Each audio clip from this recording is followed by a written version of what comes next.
Let's talk about something we see everywhere these days, QR codes.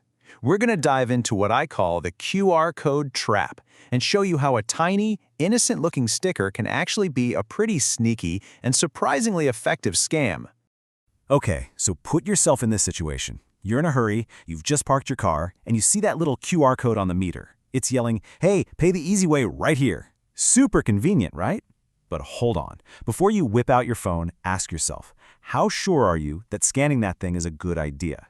Because, and this is the scary part, that convenient little square might not be so helpful after all. It could be a trap, designed to look legitimate, but really, it's a direct line for a scammer to get a hold of your payment info.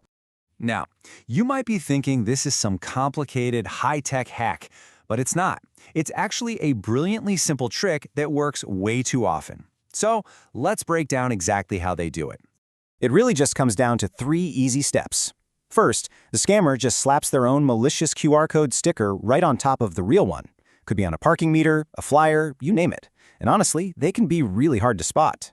Second, you come along, you scan what you think is the real deal, and it takes you to a website that looks totally legit, but it's not. And finally, you punch in your credit card details and boom. Just like that, they've got your information.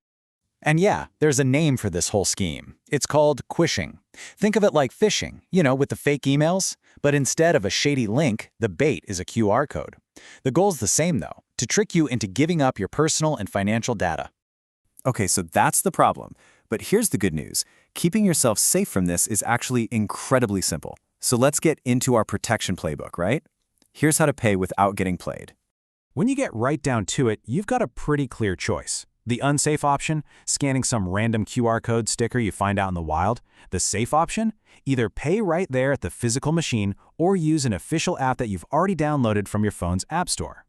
And hey, if you do want to use an app, that's totally fine. Just follow this simple checklist. First, find the company's name. It should be printed right there on the machine. Then open up your phone's official app store, the Google Play Store or the Apple App Store, and search for that exact name. Download it straight from the source. And here's the big one.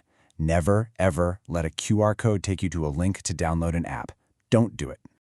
We've covered a few things, but honestly, if you walk away with just one piece of advice from this whole explainer, please let it be this next thing. This is your best defense. That's it. Simple, right? Never trust a sticker QR code. I don't care if it's on a parking meter, a lamppost, or a restaurant table. If it's a sticker that anyone could have just walked up and stuck there, you just can't trust it.